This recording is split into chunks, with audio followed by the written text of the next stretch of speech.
Coding cough syrup से उत्तर प्रदेश के अंदर कोई मौत नहीं हुई है। एक। दूसरा, इस मामले में एनडीपीएस के अंतर्गत कार्रवाई होगी। ये उत्तर प्रदेश सरकार इस मामले को कोर्ट में जीती है, उत्तर प्रदेश ने इस मामले को लड़ा है। तीसरा, उत्तर प्रदेश में इसका जो सबसे बड़ा होलसेलर, जो बड़े होलसेलर हैं, जिसको सबसे पहले एसटीएफ ने पकड़ा था 2016 में, उसको लाइसेंस समाजवादी पार्टी ने जारी किया था। जो फोटो रिलीज हो रही है, देश के अंदर दो नमूने हैं, एक दिल्ली में और एक लखनऊ में बैठते हैं। जब देश में कोई चर्चा होती है तो तुरंत वह देश छोड़ करके भाग जाते हैं, और मुझे लगता है कि यही आपके बबुआ के साथ भी हो रहा होगा। वह भी देश से फिर जाएंगे इंग्लैंड की सैर सपाटे में, और आप लोग यहां चिल्लाते रहेंगे। महोदय, कोडिन कफ सिरप का मुद्दा जो इन्होंने उठाया है, मुद्दा था नकली दवाओं के सेवन के कारण होने वाली मौतों का, और उसके बारे में हमने पहले ही बताया है कि नकली दवा के कारण होने वाली मौत के प्रकरण की कोई भी बात अभी तक शासन के संज्ञान में नहीं आई है, और समय समय पर एफएसडीए विभाग इसको लेकर के छापेमारी करती है, कार्रवाई करती है। कंपनियों में भी इस प्रकार की कार्रवाई होती है। यूपी के अंदर कोडिन कफ सिरप, इसके केवल स्टॉकिस्ट हैं, होलसेलर है, इसका यहां पे प्रोडक्शन नहीं होता है।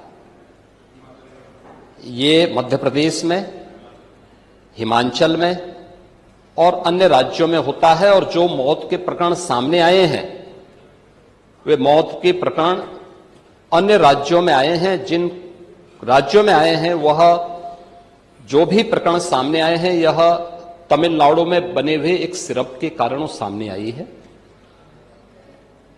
ये पूरा प्रकरण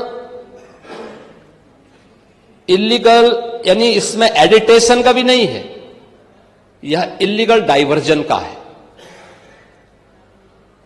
इस डाइवर्जन के माध्यम से इन होलसेलर ने, जिसमें सहारनपुर का भी है, गाजियाबाद का भी है, वाराणसी का भी है, लखनऊ का भी है और कानपुर का भी है, इन लोगों ने इसको उन देशों में पहुंचाया है, उन राज्यों में पहुंचाया है जहां मद्य निषेध है, लेकिन वहां पे नशे के आदी लोगों को इसको लेने की एक आदत सी है, तो वहां पर उसका दुरुपयोग किया गया है, जबकि बिना चिकित्सीय परामर्श के इसका सेवन नहीं हो सकता, खासतौर पर बच्चों के लिए।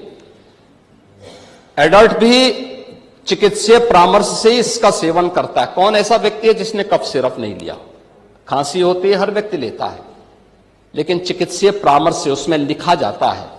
क्योंकि पढ़ाई लिखाई से आप लोगों का कोई वास्ता है नहीं, इसलिए आप लोग हमेशा इस प्रकार की बातें करते हैं।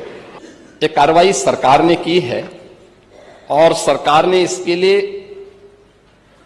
79 अभियोग अब तक दर्ज किए हैं। इसमें 225 अभियुक्तों को इसमें नामजद किया है। 78 अभियुक्त अब तक गिरफ्तार हुए हैं। 134 फर्म पर एक छापेमारी की कार्रवाई हुई है, और इसमें अब तक जिन क्षेत्रों में ये आई हुई, अलग अलग राज्यों से जुड़े हुए यह सभी केंद्र हैं। और मुझे लगता है अगर आप इसकी गहराई में जाएंगे तो घूम फिर करके वही मामला है कि वो कहीं ना कहीं कोई ना कोई समाजवादी पार्टी से जुड़ा हुआ नेता या उनसे जुड़ा हुआ कोई ना कोई व्यक्ति उसकी चपेट में आता है। और इलीगल ट्रांजैक्शन भी जो हुआ है, वह भी आपकी लोहिया बहाने के एक पदाधिकारी के अकाउंट के माध्यम से हुआ है।